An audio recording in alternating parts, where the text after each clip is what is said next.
Today I'm going to do something that I don't normally do, which is review something. I'm going to be reviewing Dune today, and I have a bit of a different kind of view on it because I've read the book. I actually read this entire book. I'm so proud of myself. I know that sounds stupid to a lot of you, but I never read books anymore, and this is one of those books that I've always wanted to try because everyone talked about it and how amazing it was, and it was such a massive undertaking. This is book 1. There's like 7 of them, but I absolutely loved it. I was hooked right from the beginning, and I was along for the journey, and I read through this entire thing before the movie came out, and I'm so glad that I did, because when I watched the movie, I had a completely different sort of understanding for what was going on in it, so I thought it'd be good to kind of review it. I'm going to try and review it without spoilers first. And then we'll put up a big spoilers thing and talk about the movie in a bit more detail and maybe a little bit of the book. But I'll try not spoil anything that the movie didn't get into yet that has been in the book, if that makes sense. I don't want to get too far ahead because part 2 of the movie isn't out yet. It's only part 1 and it ends halfway through this book. So there's a lot left to undertake. But let's just get into it, shall we? So first off, let's talk about the movie. I absolutely loved it. I thought it was an amazing piece of cinema. See, I can be a critic if I want to be. I thought it was phenomenal. I thought that the casting, first of all, was so spot on. Well, I guess I have a bit of a different feel for it because I never got to imagine what the characters looked like. They already announced the movie, I saw the trailer, and then I went and read the book. So I had those actors in mind as I was reading it, but they were so perfect. I feel like everybody was spot on for what they were supposed to be doing. Well, apart from maybe the Baron, I feel like the Baron was a bit of a sticking point for me, but I'll get more into that later. But casting was phenomenal. The sheer scale of everything was nuts. We got to see it in IMAX, which I feel like is sort of the way you're supposed to see this movie, because everybody says that, like, oh, the movie's so big in spectacle and so big in scale. But it really is. Like, you have to go to IMAX and see this, like, building-sized screen to see everything on it. When the worm shows up in that movie and it fills the entire screen, you're kind of like sitting there at what seems like an actual size of what those sandworms would look like. It was very intimidating. But not only that, but the sound design in the movie is some of the best I've ever heard. And you know me, I love a good sound design in anything. And hearing that in IMAX, there was moments where it was almost too loud. And I was kind of sitting there being like, man, I feel like I'm being blasted by Harkonnens everywhere. So cool. I feel like the movie was such an exceptional piece of work that everybody involved in it should be incredibly proud because it was phenomenal what they were able to accomplish. Look at you. Put on some muscle? I did? No. I am curious how people feel watching it without having read the book, because I feel like there was so much left unsaid that adds so much more detail to what's actually going on. And that's the case for any book to movie adaptation. You're never going to be able to get everything. But it was moving at such a fast pace. That might be surprising to a lot of you, because I've heard people say that the movie is very slow. But again, as someone who's read the book, it was lightning fast compared to that. There was so much stuff that just wasn't said. There's so much that's happening in the movie that I'm like, oh God, now we're here. Oh, now we're here. Now we're here. And it felt like it was just like pulling along so quickly that stuff didn't have time to sit and breathe, and you didn't really get the context for what was going on. But they also never mentioned the context of what was going on, so I think that that's okay. I'd be very curious for any of you who've seen it that didn't read the book, how the pacing was for you. What did it feel like? Did you understand what was happening in the story? Because there was also Dune is one of those things that it has so much terminology, so much world building, so many character names, so many different things like Mentats, Shai Hulud, the Lisan Al Gaib, which is also the Kwisatz Haderach. All these different things, all these different words that are being brought up that I feel like if you're just watching the movie, is just going to go over your head. There's words flying at you all the time.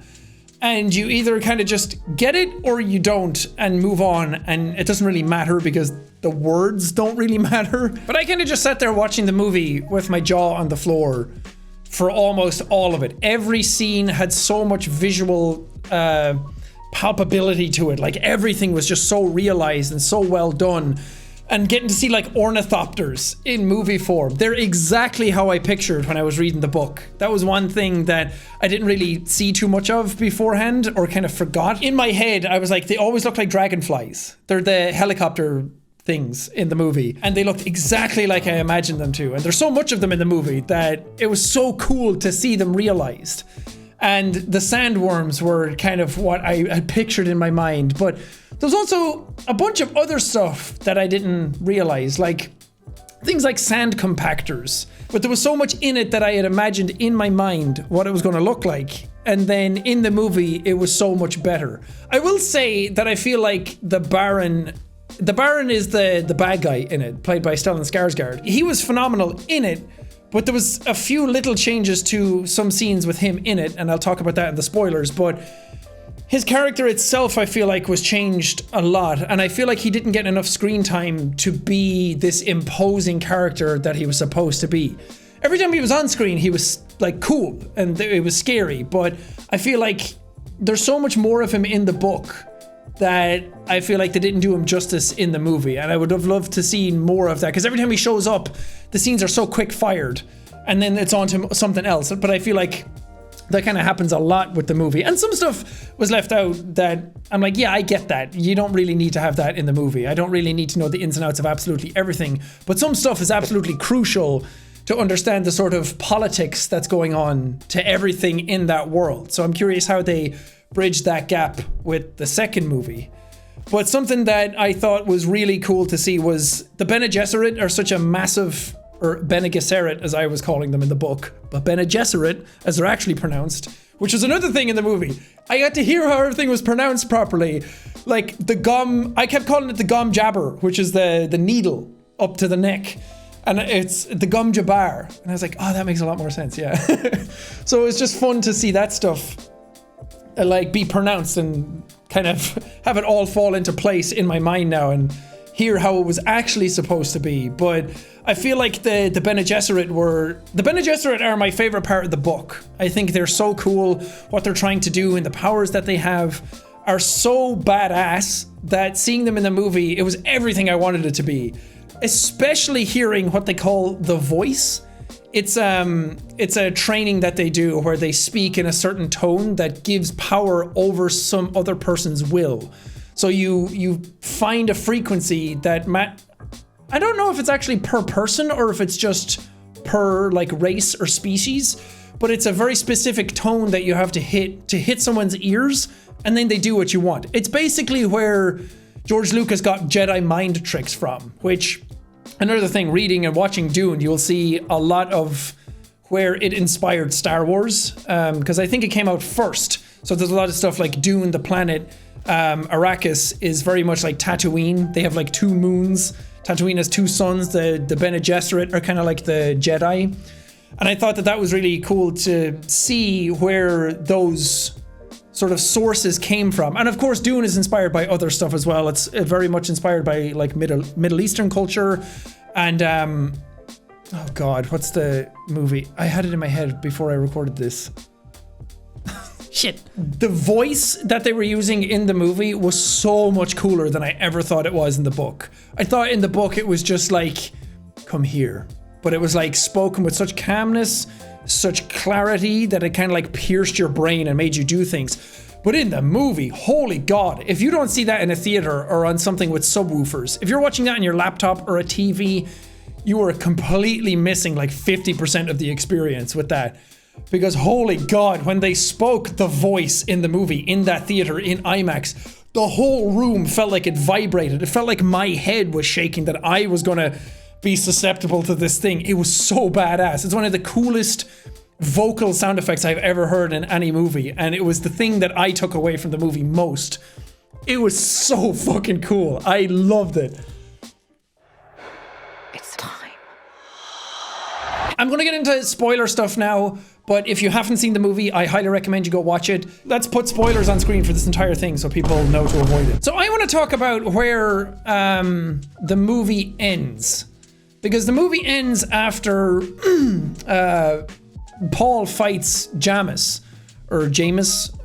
They call him Jamis in the movie, I think. It ends after him fighting Jamis, and I feel like that's such a a wonky place to end the movie, because it is halfway through this book, but Denis Villeneuve said that he's going to make the next movie be the rest of this book, also the next one. But I haven't read the next one. I probably will before the movie comes out. But I feel like that's so messy, because this book ends like in a decent place. There's obviously room for more. Whenever you finish reading this one, it's very clear that there's more to this universe. There's more that's going to be told. But it does end in such a way that it's like, I would be happy with that. And I feel like that story between like Paul and all these other characters really has a good arc in this book. I have no idea how you're going to do the rest of it. But the thing with this book is that the rest of what's in this that hasn't been shown in the movie is a little bit more boring. I feel like all the cool stuff that happens is in the start. There's a couple of cool stuff that happens in the book, obviously. But also, I think it's going to be an absolute narrative mess to incorporate. Like, it already felt too fast to do half of this book in one movie. But to do the rest of this book and another one in another movie, because he said he's only doing 2, I feel like is going to be an absolute disaster. I don't know how that's going to work narratively, and feel like it's given enough room to all of this stuff without skipping massive sections of either of them, because this book is split into 3 parts. It's book 1, 2, and 3 in this, but this counts as book 1, so it's like part 1, 2, and 3 technically. So I feel like if they were going to do it, I would have much preferred a trilogy, really flesh things out and do it 1, 2, 3. But in the world that we're living in now and how hard it is to get movies like this made, I get why they're doing it. And there's also stuff like, again, we're in spoilers for the movie now, Zendaya only shows up for like the last 5 minutes of the movie, if even. She's in it for like less than 10 minutes total. And as someone who's read the book and then seeing the trailers, I was like, why are they showing her so much? I was like, she's not going to be in the movie. If they end at the Jamis fight, she's not in it. She only shows up there. And Paul has like these visions of her like a little bit in the book, but she just barely shows up. So like, I got what they were doing, because Zendaya is such a massive name in movies these days. And I was like, you know what? I get it. Sell the movie with Zendaya in it a lot. That'll get people in seats. That allows you to make part 2. Business is business, and I want these movies to get made, so I get it. But apparently she was only on set for like 4 days to film it, so it's kind of interesting. I feel like a lot of people might go in expecting her to be in it more, and then leave horribly disappointed that she's not in it. Smile, Gurney. I am smiling. I do want to talk about differences in the characters between the book and the movie based on how much of the movie has been seen. So I'm not going to spoil anything that hasn't been shown yet. But in the book, the Bene Gesserit are like characters that are so well attuned to their emotions that they can quell them at a second's notice. They're able to dampen their emotions so much that they're able to just think so clearly in these scenarios, and that's where the fear is the mind killer litany comes from. And I feel like the litany didn't get enough. It was said in the movie, but I feel like it wasn't said clearly enough. It was said sort of haphazardly and kind of in the middle of all this other stuff, and it was so loud and you couldn't really hear what they were saying. And that litany is so important to the Bene Gesserit ways to like overcome your fear and let fear pass over you, and then look at fear's path, and where fear has gone, nothing will remain except me. So it's basically saying like, let fear pass you. Fear is not going to overcome you. It will pass, and then you will remain, and then you'll be able to think clearly and get past what you need to do. Fear is the mind killer. Where the fear is gone, only I will remain. But in the movie, Jessica's an absolute mess. She's crying all the time. She's like shaking. But in the book, she's just like, she has that internally. She thinks about that, and then she just quells her emotions. So on the surface, she's cool, calm, collected. Underneath, she has those worries, and then she quells them and moves on and thinks clearly. I feel like that didn't come across in the movie at all. But in the book, they write like inner monologues a lot. So I get that they can't really, in the movie there's no inner monologue, so they can't do that, so they have to show it more outwardly. So I kind of get why it is that way. It's just that's a difference with the characters from book to movie. I feel like Paul as well, Paul starts off kind of more happy-go-lucky, well, not happy-go-lucky, but he's a bit more carefree and a bit more inquisitive.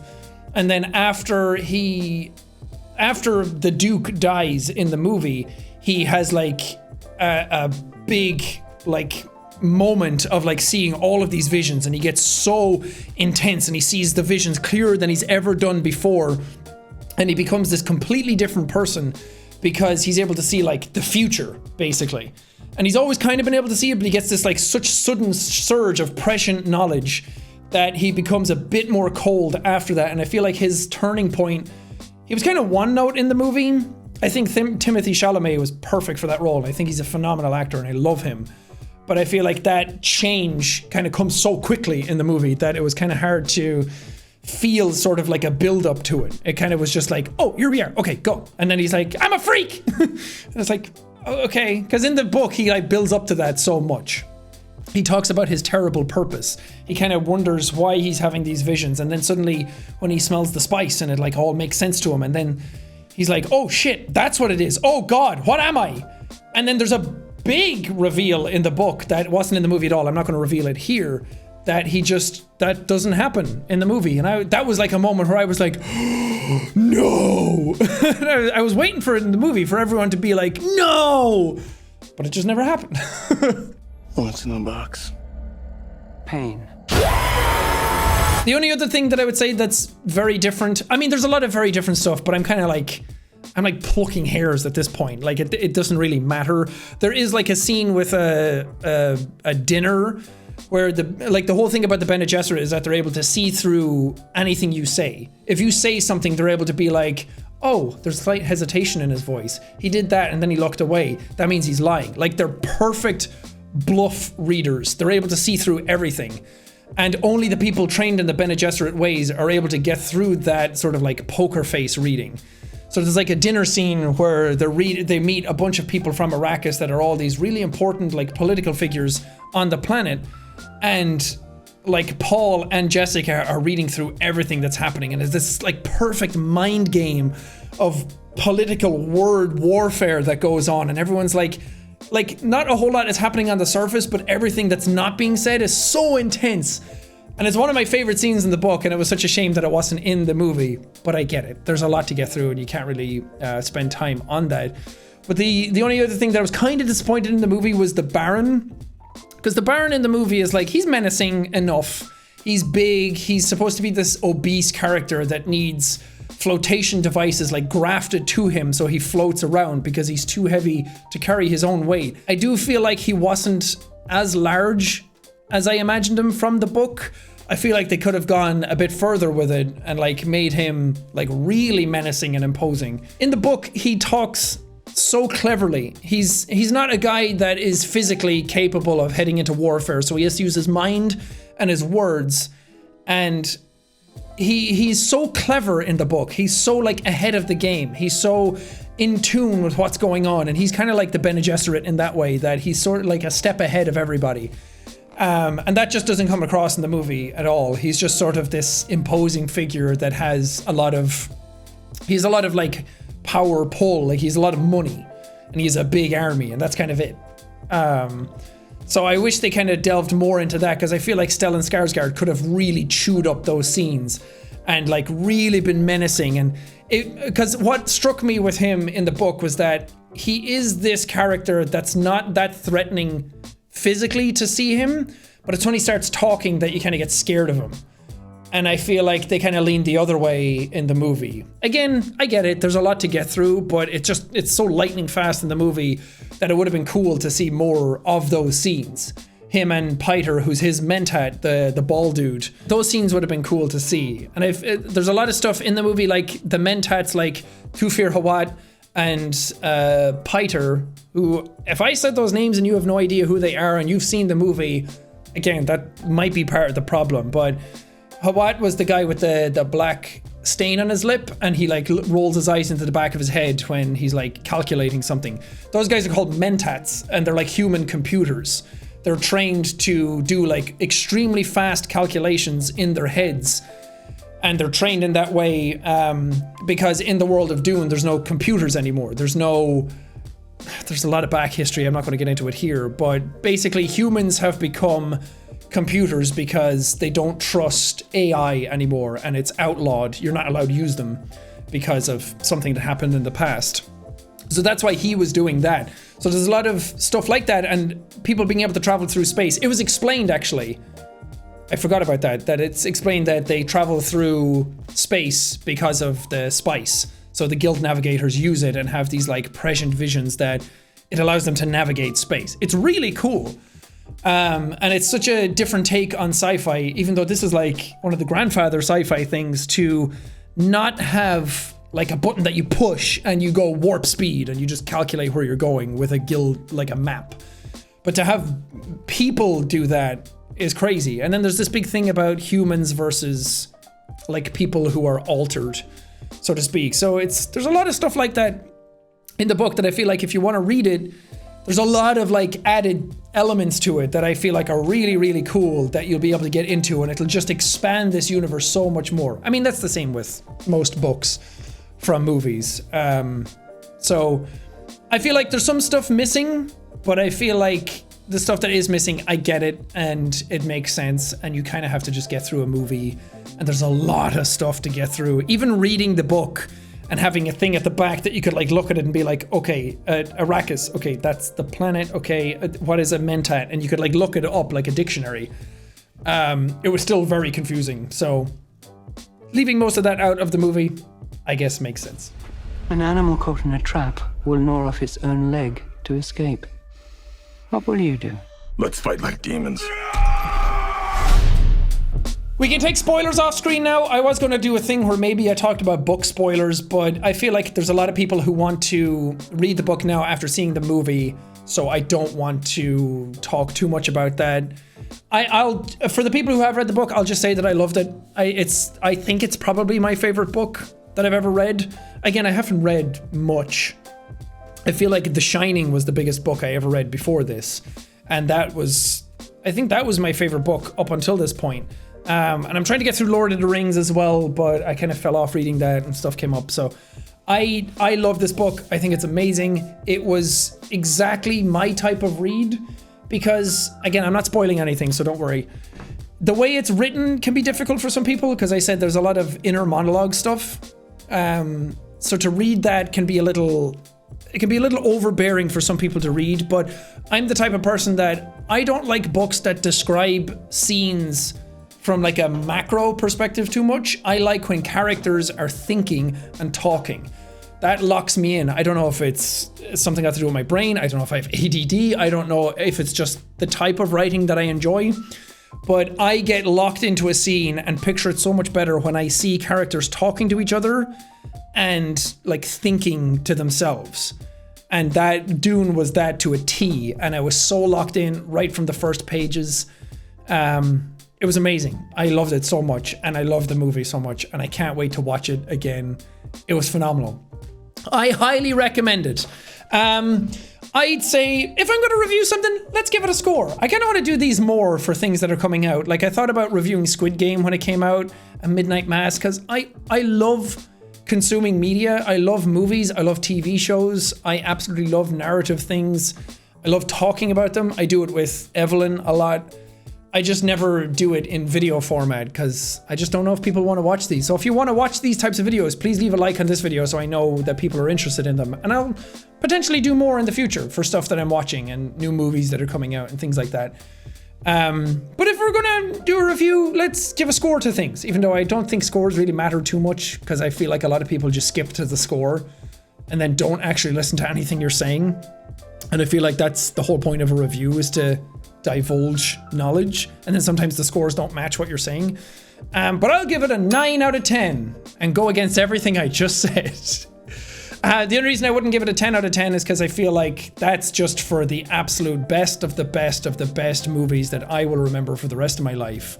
Like a Hot Fuzz or a... because it's my favorite movie ever. But I feel like just the pace of it was a little...